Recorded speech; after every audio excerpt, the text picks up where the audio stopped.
La espada de Damocles. Conduce Pablo Veloso.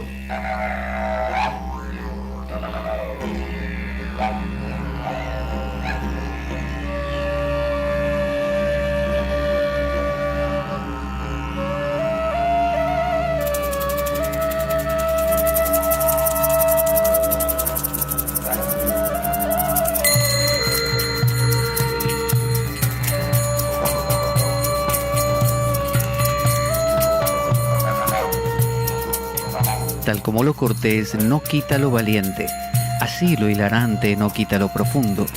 Y dado que la vida es un juego, aquí comienza La Espada de Damocles. La ficción más real que puedas concebir.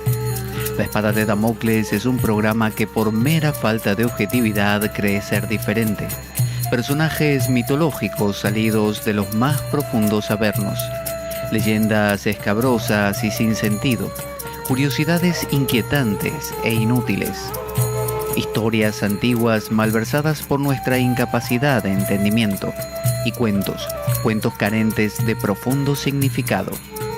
También pretenderemos sin el menor éxito entender al ser humano en toda su dimensión.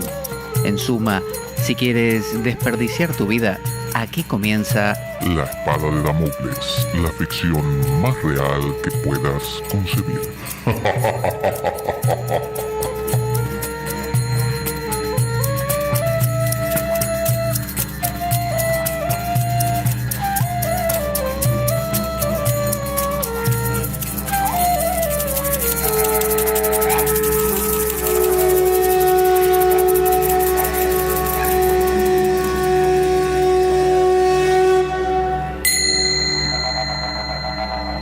La Espada de Damocles.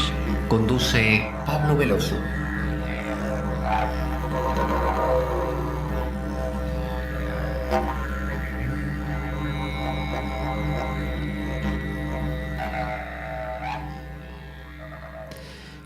Buenas para todos. Yo soy Pablo Veloso, esto es La Espada de Damocles y hoy vamos a continuar transitando por el Kali Yuga. Para los que no conocen de qué va el tema, tiene que ver con las distintas eras por las que pasa no solamente esa humanidad externa, sino también por la que pasa nuestro interior. Es decir, nuestro mundo interno también recorre periodos, así como están las estaciones del año, así es como hay distintos momentos en nuestra vida y nos pasan cosas diferentes. Bueno, así también dentro nuestro están estas eras. Hay personas que viven en una permanente edad de oro, hay personas que viven en una oscura edad negra, donde las cosas parecen ser siempre difíciles. Entonces los hindúes han clasificado, al igual que también hicieron los griegos en su momento, a estas eras en 4 y han dicho que existe la edad de oro llamada Satya Yuga o Krita Yuga, la edad de plata llamada Satya Yuga, la edad o era de la verdad, la edad de bronce llamada Dwapara Yuga, la edad del 2, y luego Kali Yuga, que es la edad dicen de la riña, ¿no? Que es la primera, la número 1, porque se corresponden a 4 tiradas de dados, donde sale el número 4, Krita Yuga, es la mejor era. Si te sale el número 3, que no es una tan buena tirada, ya es el Treta Yuga, ¿no? Que es la edad segunda. Bueno, estoy haciendo un desorden. En realidad lo que quiero decir es que si te salen bien los dados tenés la edad de oro, si te salen un poquito menos bien tenés la edad de plata, si te salen todavía peor tenés la edad de bronce y si te salen mal tenés la edad de hierro, que es el Kali Yuga de la que estamos tratando en este momento. ¿Por qué nos importa el Kali Yuga? Bueno, porque se entiende que es la era en la que estamos nosotros hoy en día. Es la era que, entre comillas, padecemos. Es la era que nos toca vivir. Entonces, exteriormente se dice que esa es la situación que se da en el mundo, pero paralelamente, interiormente, podemos nosotros vivir quizá en una edad de bronce, en una edad de plata, en una edad de oro. Hay personas que su estado interior no va de la mano del estado de la situación exterior. Uno no necesariamente tiene que plegarse a la realidad que le toca vivir. Uno puede estar trabajando, no sé, en una oficina con la peor de las situaciones y compañeros que son muy oscuros, muy complicados, muy difíciles, y uno mantenerse en esa calma, en ese centramiento, como ha pasado con gente que ha estado de repente, no sé, en Auschwitz, en campos de concentración, como Viktor Frankl o, por ejemplo, Etty Hillesum, y otras mujeres, sobre todo, que han estado en campos de concentración y han logrado, aún en esos estados extremos, mantener su estado interior de calma, como lo hizo también el bíblico Daniel cuando lo lanzaron al foso de los leones, o los apóstoles cuando iban presos y cantaban glorias a Dios en la cárcel y finalmente venía un ángel y los liberaba. Es decir, los estados interiores son arrastrados obviamente por los estados exteriores. Lo que nos pasa externamente obviamente nos implica, nos convoca y, como diría inclusive James Hillman de la psicología profunda, nos violan. Es decir, uno ve una publicidad de Coca-Cola en la calle y la publicidad te viola. Es decir, antes de que uno pueda razonar nada, eso ya te entró, ya te comió, ¿no? Y ya te demanda cosas. Bueno, el mundo exterior es así. Si uno vive situaciones de conflicto, de violencia, de problemas, de gritos, ¿no? de roces y de situaciones críticas, obviamente eso va a violarnos, va a reclamar algo dentro nuestro, va a pedirnos que nos impliquemos. Sin embargo, si tenemos hecho nosotros un camino en una dirección más interior, de autorreflexión, de autodescubrimiento, podemos empezar a través del discernimiento a separarnos de esa realidad a través del sadhana, a través de una práctica espiritual. Sadhana significa esfuerzo, ese esfuerzo diario que uno hace para poder vivir en ese estado, como decía Platón, de anamnesis, es decir, lo contrario a amnesia. Amnesia significa me olvido de todo, me chupa la situación, ¿no? Me come, me absorbe y desaparezco, ¿no? Caigo en el olvido. Mientras tanto, por el contrario, digo, quien practica la anamnesis, el recuerdo, como decía Gurdjieff, ese maestro armenio tan controvertido, decía que si uno practica el recuerdo de sí, así le llamaba él, el recuerdo de sí, uno no se olvida de qué es lo que uno es. Y eso que uno es el ser, ¿no? Cuando uno se centra en ese ser, a veces mediado, ¿no? por iconografías y metáforas, como por ejemplo pensar que ese ser es Krishna que levanta el monte Govardhan con el dedo meñique de su mano y protege a los pastorcitos en Gokula, o bien es un Cristo que muere en la cruz por nuestros pecados. No importa la mediación simbólica que utilicemos, no importa cómo revistamos a esa identidad, ¿no? A esa cosa esencial. Identidad significa idéntico. Algo que es idéntico ¿a qué? A sí mismo. Bueno, eso es el ser. Es indefinible. Pero quien de alguna manera se conecta, y ya vimos, como estamos recorriendo este Srimad Bhagavatam, uno de los Puranas, yo había dicho erróneamente de los 108, creo que dije Puranas en el programa anterior, en realidad son 18 Puranas, los más importantes, de los cuales este es uno de los más importantes de todos, junto con el Vishnu Purana, y este se conoce como el Bhagavata Purana. Es el Srimad Bhagavatam o Bhagavata Purana. Es muy amplio, desarrolla muy bien las cosas, y en esta parte está habiendo un diálogo donde Parikshit, el rey Parikshit, que está condenado a que lo muerda una serpiente, luego de una serie de días ya predeterminados por una maldición que tuvo, cosa que, si nos ponemos a pensar, es nuestra situación. Todos nosotros, como diría Alejandro Dolina, tenemos una enfermedad que se llama la vida, y la vida es una enfermedad. No, perdón, no lo decía Alejandro Dolina, lo decía Alan Watts. Es una enfermedad con mal pronóstico, es una enfermedad que siempre acaba en la muerte. Siempre acaba en la muerte. Entonces, nuestra nuestro sino es morir, nuestro sino es que la vida se acabe, que todo lo que tenemos, por maravilloso que sea, vaya mermando y dando lugar a otra cosa. Entonces, si antes de que ocurra ese final, ese cambio, donde tenemos que casi volver a comenzar, porque cada vez que usted finaliza la niñez y empieza la adolescencia, o finaliza la adolescencia y comienza la adultez, o finaliza la adultez y comienza la vejez, usted es como que empieza de nuevo. Tiene que aprender montones de cosas otra vez.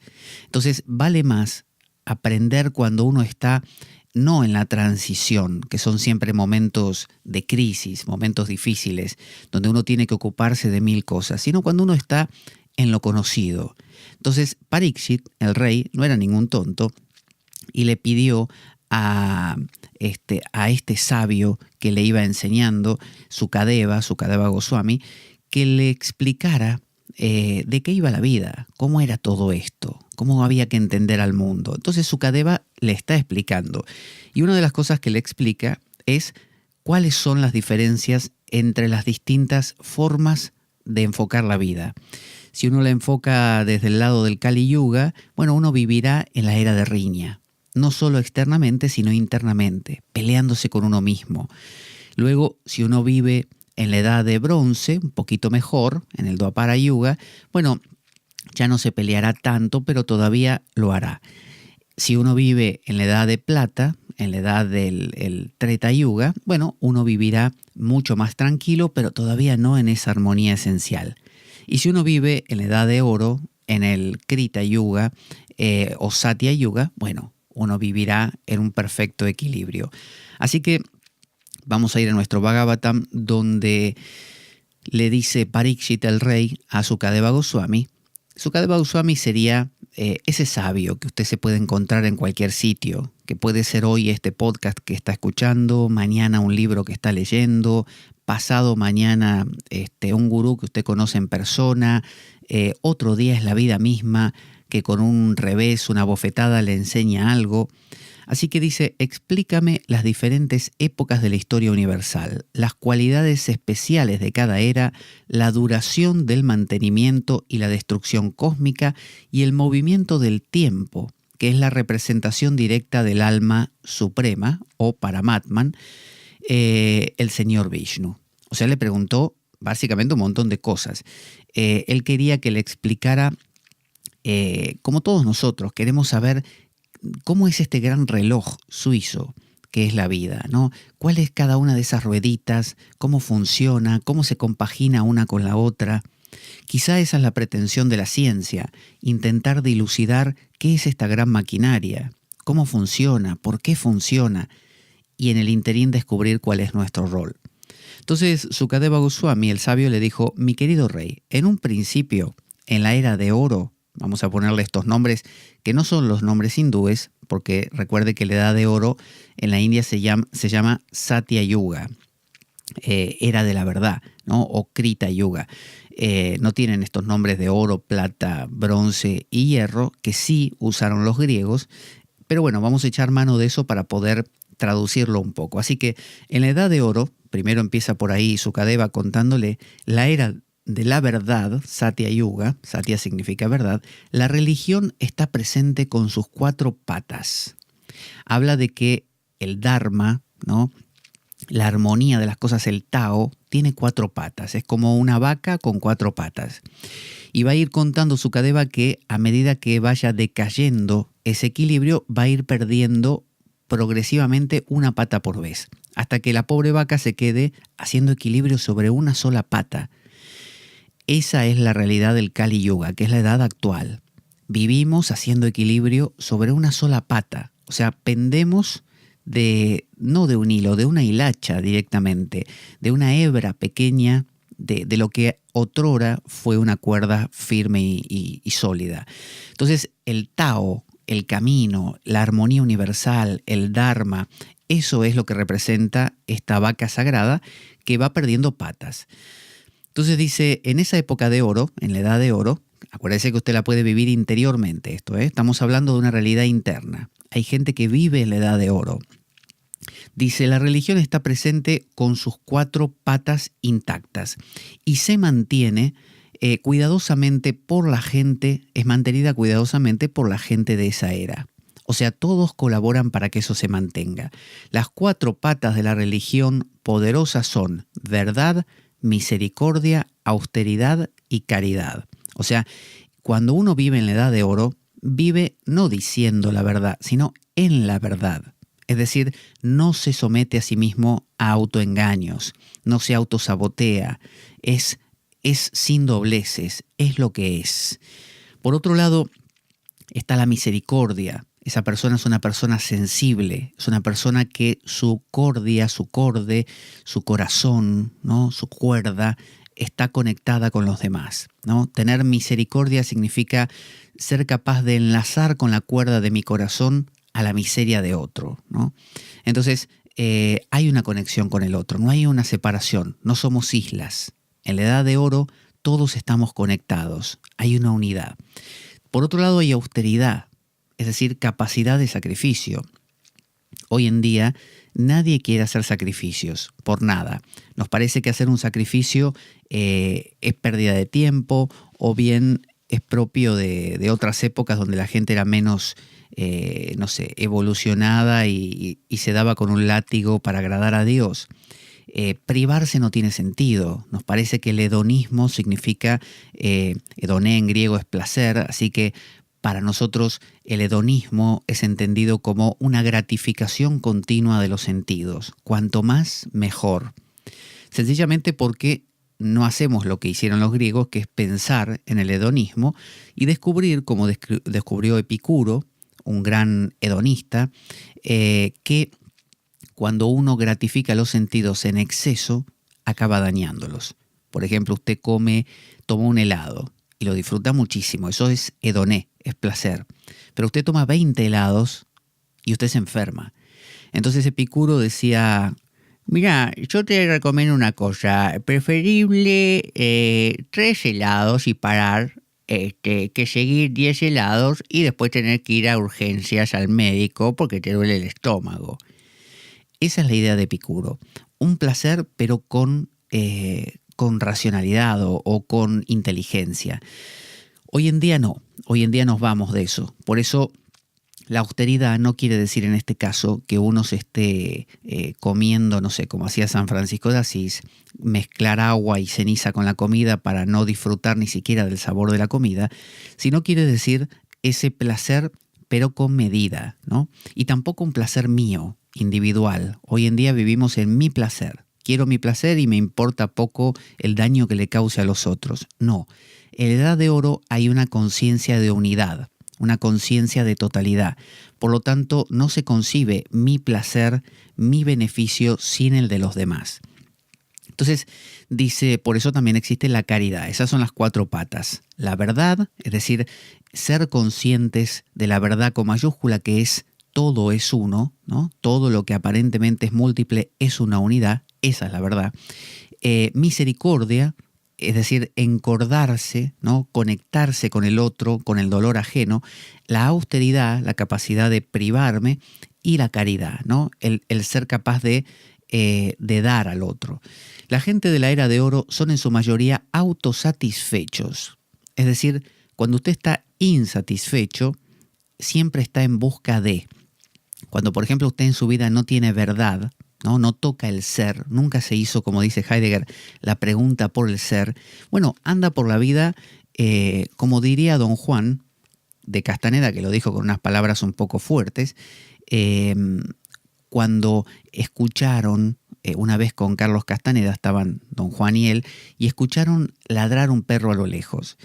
Y Don Juan dijo, ese perro que ladra a lo lejos, en realidad es un granjero que se está muriendo en su cama y que, bueno, cada día estuvo trabajando, cultivando maíz, hasta que un día no tuvo más fuerzas.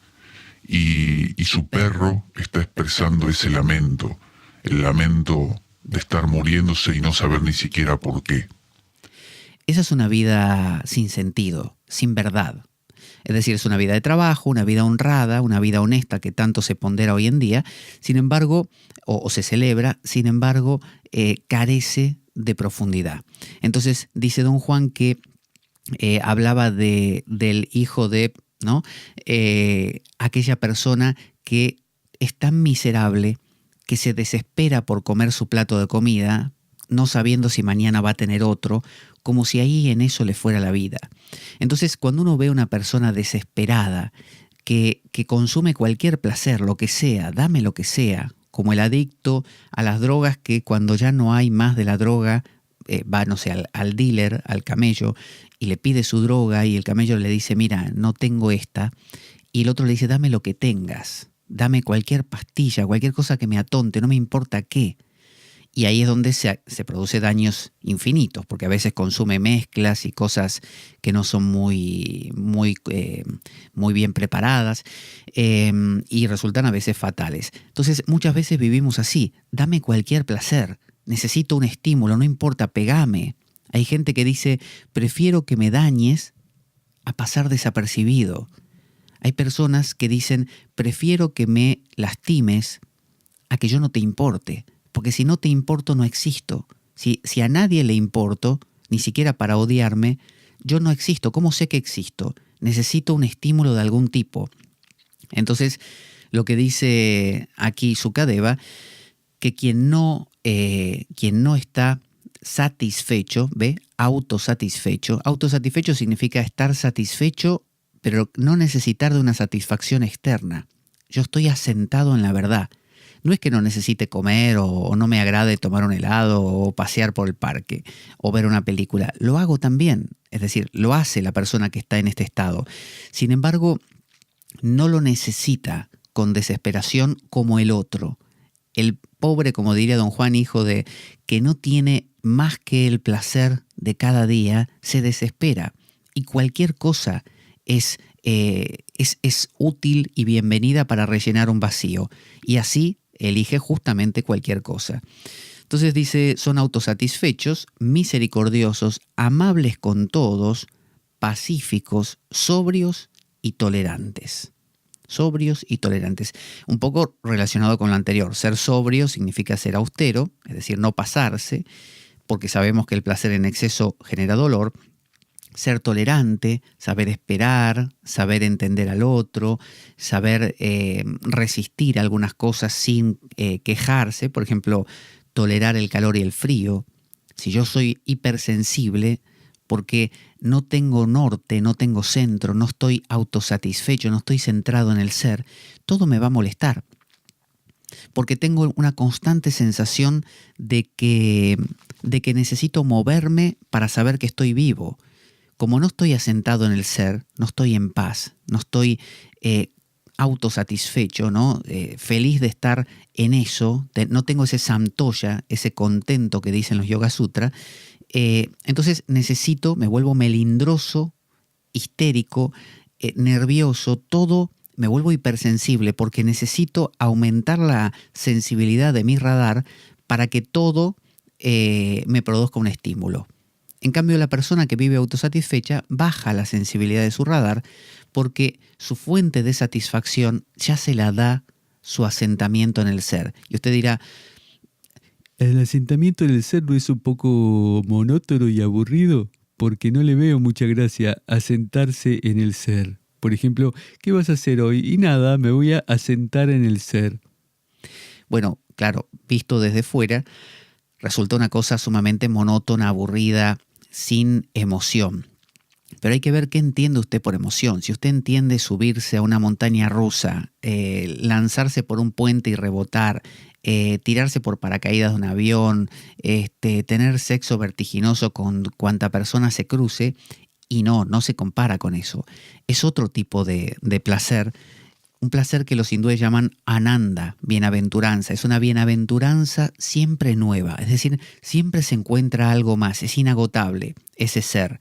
Es inagotable porque no tiene límites, porque no puede definirse, porque no puede encontrarse, porque no puede guardarse en el bolsillo. Uno no se puede apropiar de eso. Entonces es como un pozo sin fondo donde uno siempre descubre más. Pero es un descubrir justamente en ausencia de uno, porque cuanto más yo estoy, menos descubro, menos eso hay. Entonces es grandioso porque lo agradable normalmente del peligro es que uno desaparezca. Cuando usted se somete al peligro, usted desaparece por un rato, no está, porque el peligro es absorbente y eso es un placer, es el placer de no estar. Cuando eso se me hace frecuente, ya me acostumbro y vuelve a estar mi sensación de ahí estoy yo, porque ya no me representa un peligro, ya no me absorbe tirarme en paracaídas, ya lo hice 40 veces. Entonces necesito otra cosa y otra cosa. Y esas otras cosas normalmente involucran cada vez un riesgo mayor, hasta que un día me mato. En cambio, esto del ser es algo inagotable, pero es como pacíficamente inagotable, interiormente inagotable. Por eso genera una satisfacción también infinita. Entonces dice, ellos, los de la edad de oro, toman su placer desde adentro. Fíjese, ven todas las cosas por igual. O sea, no hay esa valoración excesiva de que esto es mejor que aquello, sin esto no puedo vivir, necesito de aquella otra cosa. No, es un estado más neutro, más donde ya no me vuelvo, como digo, tan histérico, tan melindroso, tan hipersensible. No, me da igual, llueve, que llueva. Hace frío, vale, hace frío. Hace calor, bueno, que haga calor. Ya no estoy como loco por cada cosa que pasa. Entonces dice, ven todas las cosas por igual y siempre se esfuerzan diligentemente. A ver, se me fue la página ahí. Espere. Aquí, por la perfección espiritual. Siempre se esfuerzan diligentemente por la perfección espiritual. Eso es la filosofía. Es el amor por la sofía, por el conocimiento, es decir, o por la sabiduría, en el sentido de que aquella persona que vive en este estado está eternamente pendiente de ese caminar, o sea, nunca se detiene, está en movimiento, y esa es la gracia, es nómada. Entonces, nunca se agota, nunca se aburre, nunca se detiene. Dice, en la era de plata, un pasito más abajo, ahora describe la segunda. Vamos a ver cómo eso cae un poco. Cada pata de la religión se reduce gradualmente en una cuarta parte. O sea que cada vez que pasamos a otra era, se pierde una pata. Por la influencia de los 4 pilares de la irreligión, la mentira, la violencia y la insatisfacción y la riña, ¿no? Las contrapartes de las 4 patas, acuérdense que las 4 patas eran la verdad, la misericordia, la austeridad y la caridad. Entonces, aquí lo que tenemos es la mentira, que son las contrapartes. O sea, cuando a usted le falta la pata de la verdad, ¿qué le queda? La mentira. Cuando le quitan, la austeridad, uno tiene la insatisfacción. En lugar de la caridad, usted tiene la riña. En lugar de la misericordia, la violencia. Es decir, hay como una distorsión de estos pilares, de estos principios. Entonces, donde a usted le falte uno, lo sustituye por otro malversado, distorsionado. Es decir, usted hace lo mejor que puede, pero le sale mal.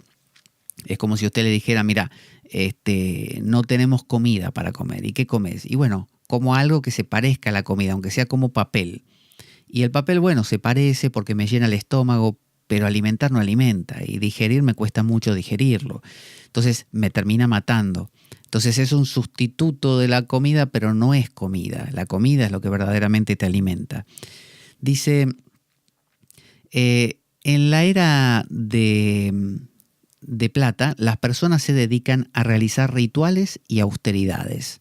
Empiezan a aparecer aquí los rituales. Fíjese que en la edad de oro no había rituales.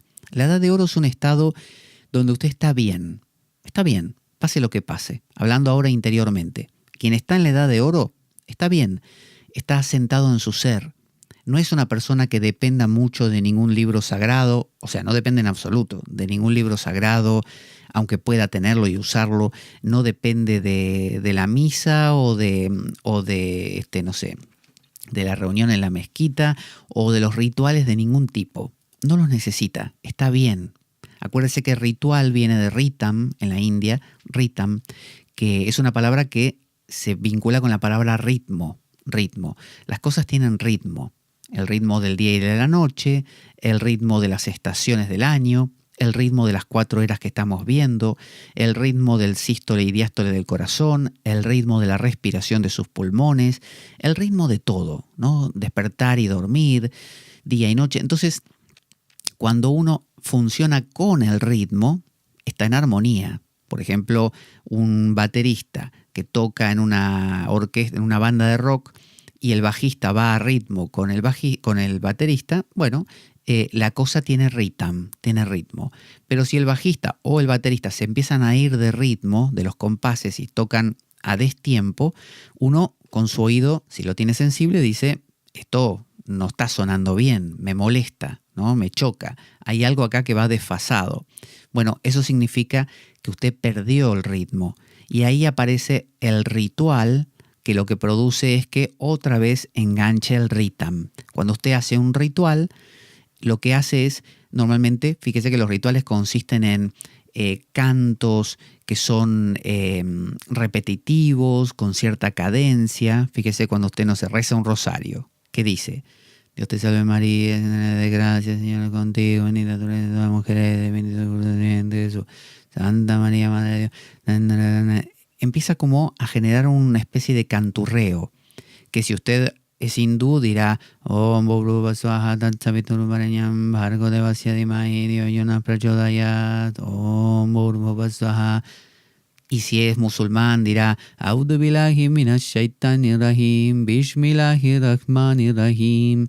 Y si es judío dirá Shema Israel Adonai Eloheinu Adonai Echad. Empezará a canturrear y a realizar actividades repetitivas con las manos. Quizás, no sé, los hindúes arrojan manteca clarificada y granos de arroz al fuego, o bien que son ofrendas que se realizan cada vez que usted, no sé, dice tal mantra, o en la iglesia cuando no sé, se levanta el cáliz y la hostia en ciertos momentos. Todo tiene como una especie de ritmo cuasi musical.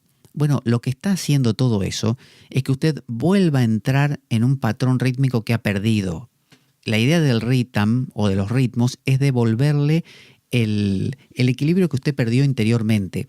Y cuando toda una sociedad establece actividades rítmicas, por ejemplo, o rituales, mejor dicho, por ejemplo, no sé, el fútbol, un concierto, una marcha, que fíjese el ritmo que tienen las marchas. La gente va respetando un cierto orden, cantan cantos todos juntos, se visten de maneras parecidas. Hay un ritmo ahí. Entonces, todo eso va generando, o lo religioso, también las procesiones como estas cosas que hay aquí en el sur de España, que ahora no me acuerdo el nombre, que van llevando al santo o a la Virgen y cantan y tienen ciertos patrones, inclusive en la forma en que caminan y llevan a la estatua, como unos pasos especiales. Entonces, fíjese cómo los ritmos nos devuelven a ese equilibrio perdido. Esto en la edad de plata. En la edad de oro no hacía falta. Cuando usted está en la edad de oro está bien. No necesita de estas cosas, las puede hacer. O sea, usted va a la misa si quiere, o va a la procesión, a la peregrinación, o va a la marcha política, pero interiormente usted no lo necesita. Está bien, usted está sentado en el ser tiene sus propios ritmos, se los regala a ese ser, y por lo tanto, ese ser es el silencio, es el misterio, ¿no?, que usted encuentra detrás de sus pensamientos. Entonces usted es un ser no dependiente, y por lo tanto se siente aunado a todos los demás, porque ve al ser en los otros, ¿no? Usted ve más allá, como se diría, de las apariencias, ve en lo profundo. Entonces, en la Edad de Plata esto se pierde. En la Edad de Plata es solamente una minúscula parte que se pierde, ¿no? Entonces usted empieza a desconectarse de ese ser interno y, como lo nota, necesita el ritmo, el ritual que se lo devuelva. ¿Que hay rituales, como se dice, de magia negra y esas cosas? Sí, obviamente hay rituales que llevan a otros sitios, pero en general todo ritual, cantar una canción es un ritual, recitar un poema es un ritual, el ritual de desayunar, el ritual de la comida, el ritual de lo que sea, son informadores, le dan forma. Por ejemplo, el ritual de comer en familia es una manera de recordarle a usted que tiene una familia, cuál es el lugar de cada uno, que llegó el mediodía, marca bien el mediodía, que si usted come una hamburguesa por la calle solo, quizá usted no se enteró ni si es o no el mediodía. Usted está comiendo una hamburguesa solo, no hay otro que se lo ratifique. ¿no? Usted no sabe cuál es su rol. Empieza a ver como una suerte de despersonalización, de desintegración, justamente. Esa es la edad de plata. Que entienda bien, yo no quiero decir que tenga que comer en familia. Lo que quiero decir es que los ritmos empiezan a ser necesarios, los rituales, cuando uno pierde el contacto con esa unidad. Vamos a escuchar un audio que nos va a contar cómo colaborar con nuestro programa, ya que siempre hay bibliografía que necesitamos conseguir para poder nutrir a nuestro programa y bueno, hay formas de poder colaborar muy sencillas. Ahí va. Nuestro programa carece de sustento económico externo. Si quieres colaborar con él para ayudar a comprar material bibliográfico y electrónico, puedes hacerlo a través del enlace Donar que se encuentra en el encabezado de nuestro canal en iVoox.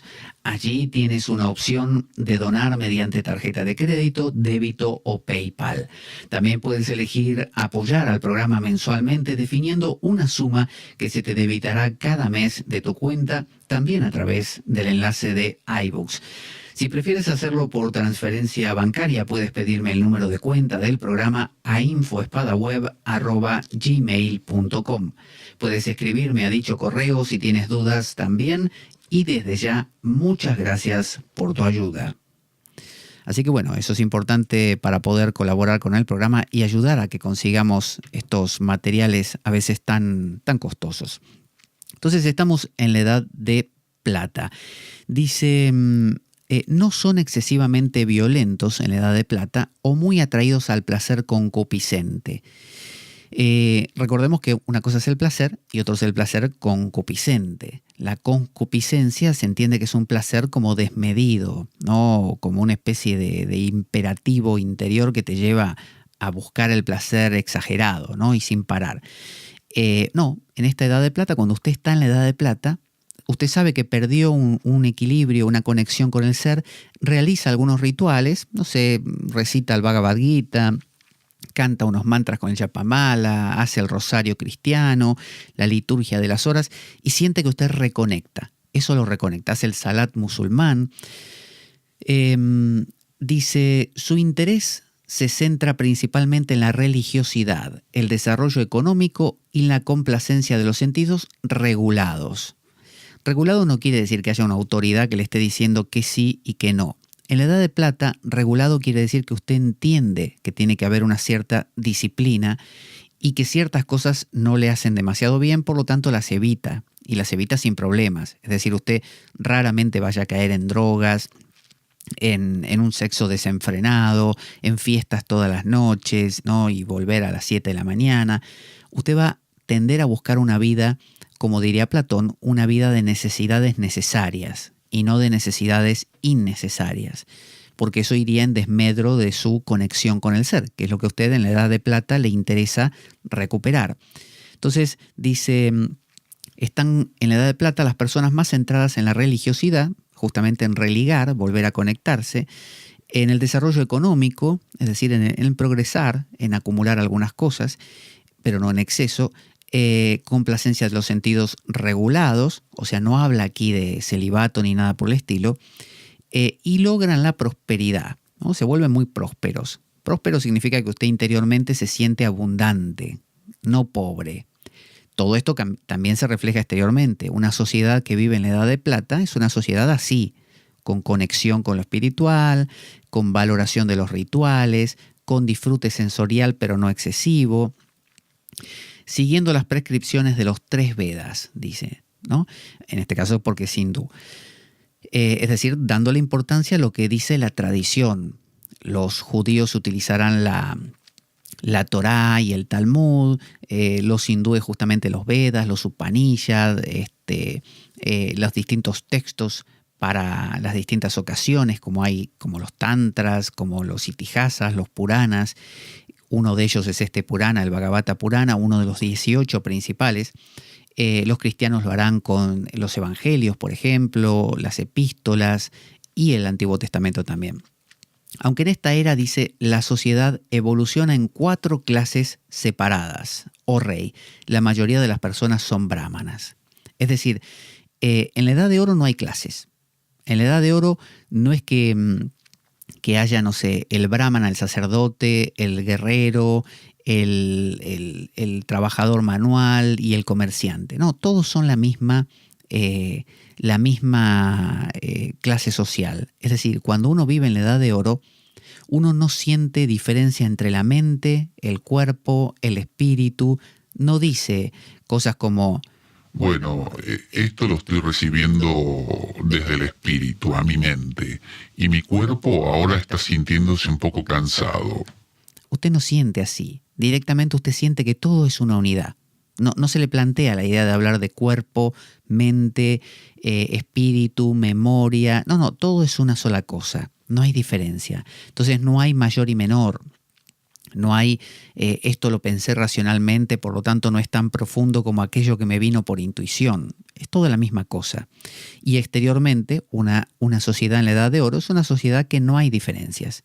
Que obviamente va a haber el que construya mesas y el que, no sé, militarmente, qué sé yo, entrene o defienda al país, porque un kshatriya, uno de la casta guerrera, no necesariamente es un guerrero que va y pelea una guerra, sino que es el político, el que coordina, el que agrupa, el que lidera, ¿no? Lidera, por ejemplo, una motivación, una propuesta, un proyecto.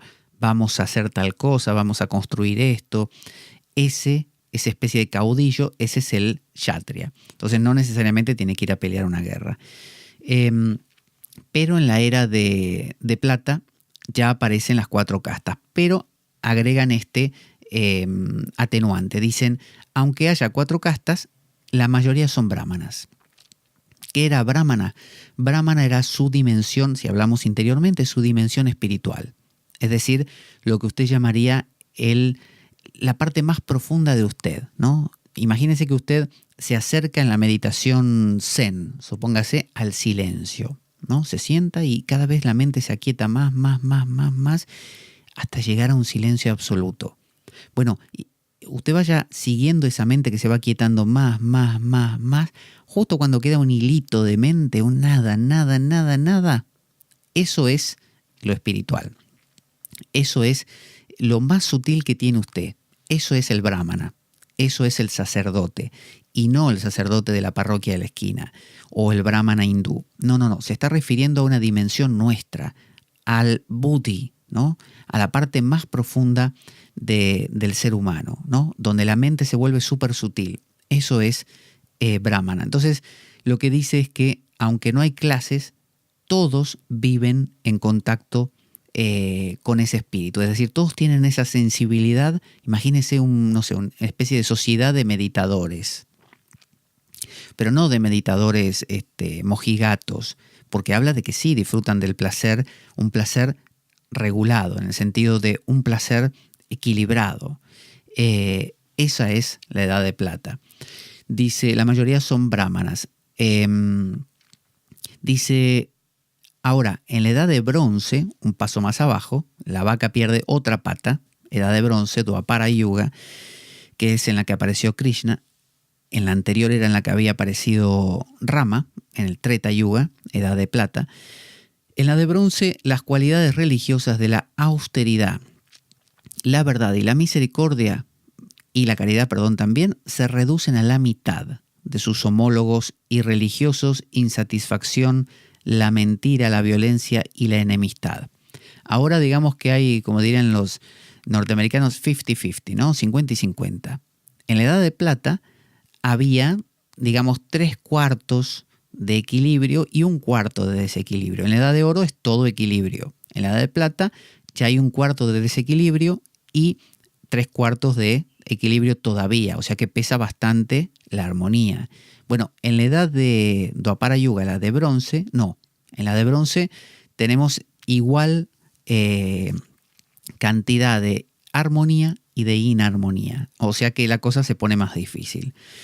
Dice, las personas en la era de Bronce están interesadas en la gloria y son muy nobles, por otro lado. Se dedican al estudio de los Vedas, poseen gran opulencia, apoyan a las familias grandes y disfrutan de la vida con vigor. Fíjese cómo aquí aparece el como el acento en el kshatriya, en el guerrero. Ahora apoyan a las grandes familias, ¿no? Este tema del poder, son pasionales, disfrutan de la vida con vigor, ¿no? Entonces nos habla de cuando usted está en la edad de bronce, vive una vida pasional. Vio que Nietzsche hacía esta triple división del ser humano como camello, como león y como niño. Entonces, vivir como niño es vivir en la edad de oro y quizá en la edad de plata también. Ahora, vivir como león ya es la edad de bronce, una era donde, bueno, ya hay enfrentamientos, ya hay a ver quién logra más, a ver quién llega más lejos, a ver quién es más fuerte, a ver quién, ¿no? Ya hay juegos de poder, ya hay competencia. De las 4 clases dice, los kshatriyas y los brahmanas son más numerosos. Ahora ya aparecen los kshatriyas, que son los guerreros. Es decir, hay más clase política, hay más clase dirigente, hay más iniciativas. Cuando predominan, digamos, los sacerdotes, esta parte muy sutil de su mente, bueno, toda la cosa está mucho más en calma. Una vez me dijo el padre Ramón de ahí de las Batuecas, me dijo, el exceso de celo, ¿no? Celo con C, ha hecho mucho mal a la iglesia. ¿Qué es el exceso de celo? Es ser muy celoso, muy apasionado por querer hacer tal cosa o cuidar, ¿no? Por ejemplo, tengo mucho celo por, no sé, cuidar a mi hermana y no la dejo ni salir a la calle, ¿no? Porque soy muy celoso de ella, ¿no? La resguardo y la asfixio, o a mi hijo o a mi hija. Entonces, de la misma manera, en la época de la Edad de Bronce nos volvemos muy apasionados, pero también muy de que esto es mío y no me lo toques.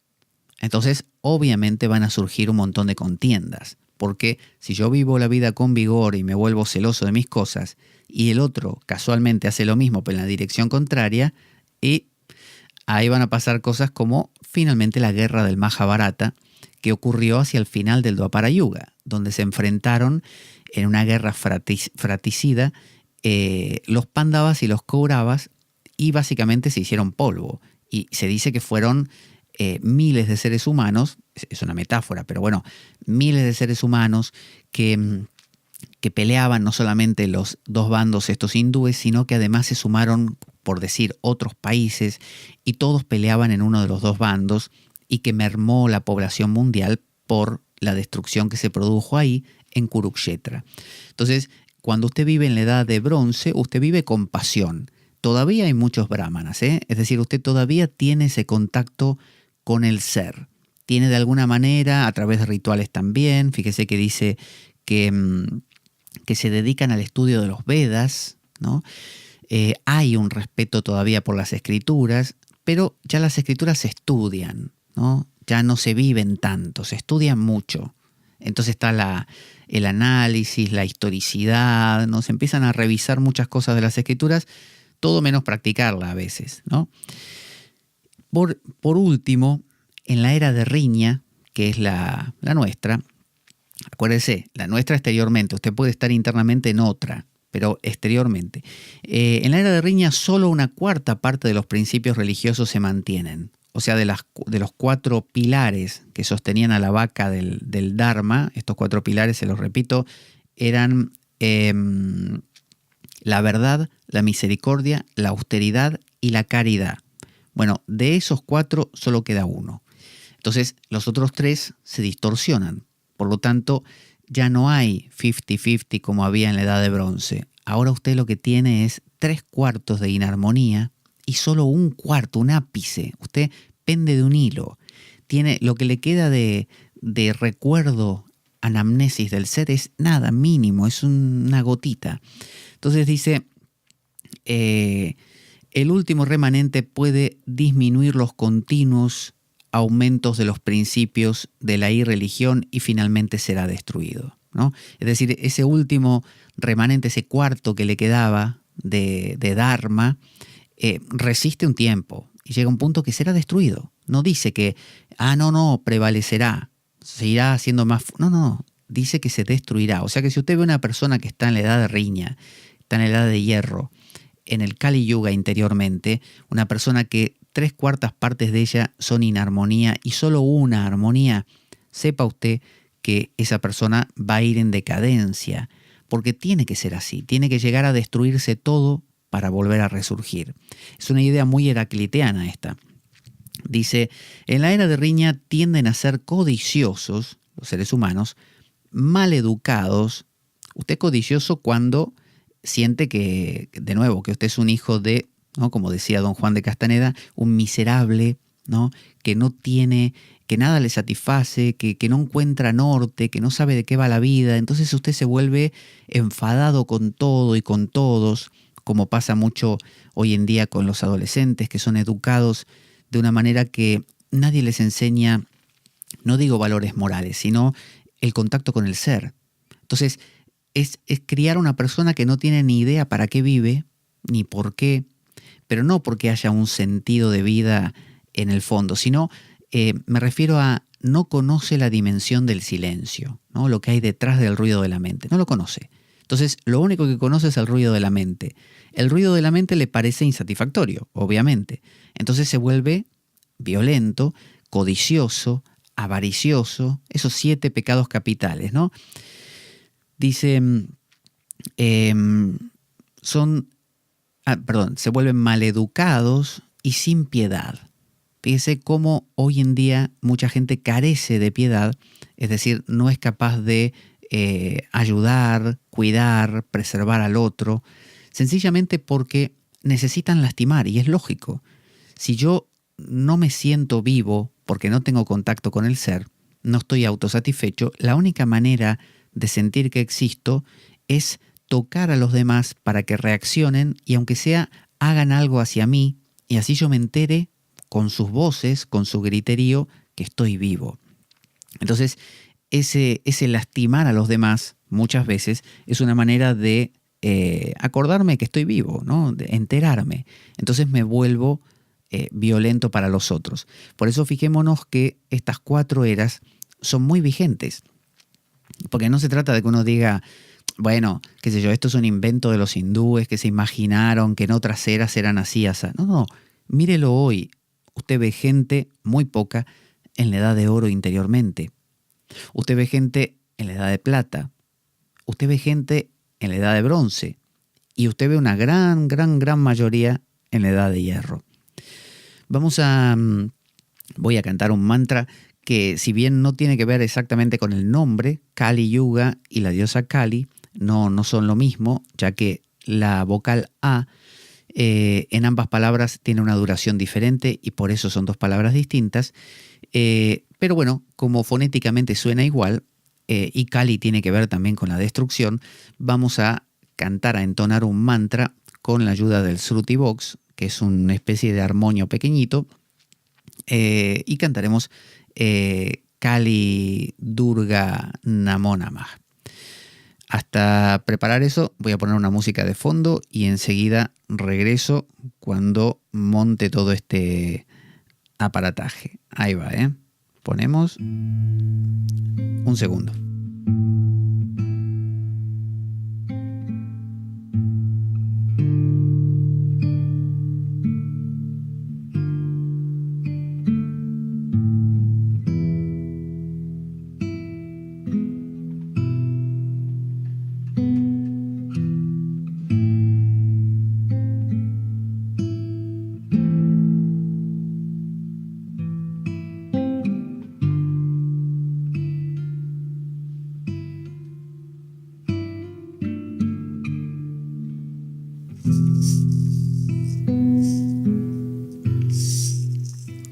Bueno, ahora sí, este mantra dice Jai Mata Kali, Jai Mata Durga, Kali Durga Namo Namah.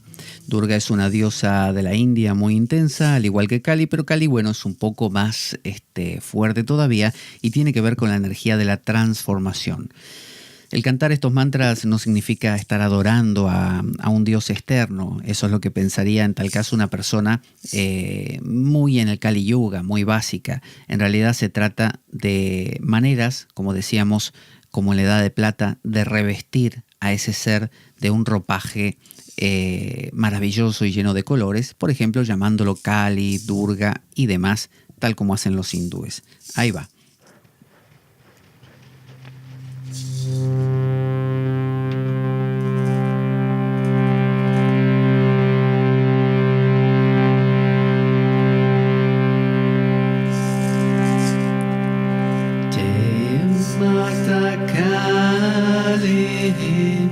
Jai Mata Durga, Jai Mata Kali, Jai Mata Durga, Kali Durga, Namo Namah, Kali Durga, Namo Namah. Kali Durga Namo Namah, Kali Durga Namo Namah, Kali Durga Namo Namah, Kali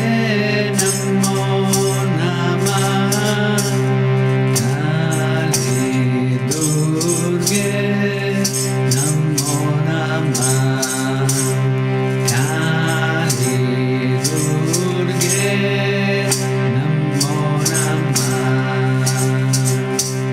Jai Mata Kali, Jai Mata Durga, Jai Mata Kali, Jai Mata Durga, Kali Durga Namo Namah, Kali Durga Namo Namah, Kali Durga Namo Namah, Kali Durga Namo Namah, Kali Durga Namo Namah, Kali Durga Namo Namah, Kali Durga Namo Namah, Kali Durga Namo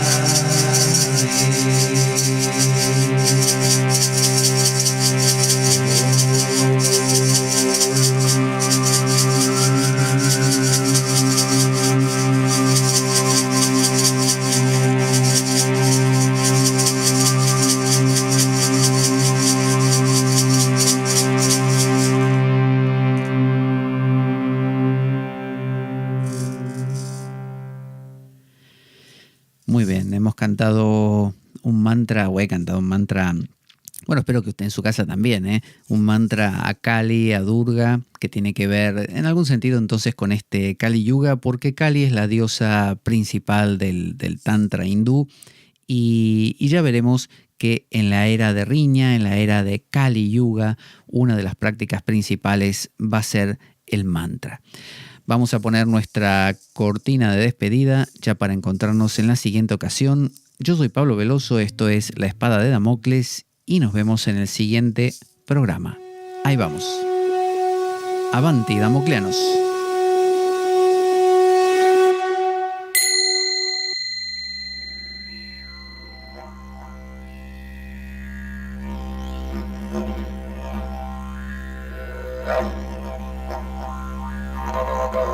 La Espada de Damocles. Conduce Pablo Veloso.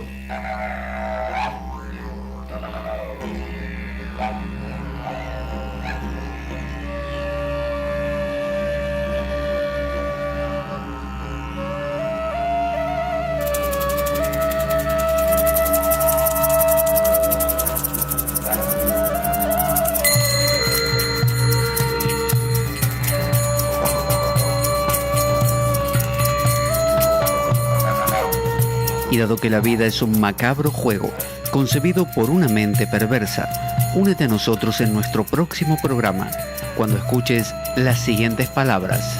La Espada de Damocles, la ficción más real que puedas concebir. Buena vida para todos, buena semana y Avanti Damocleanos.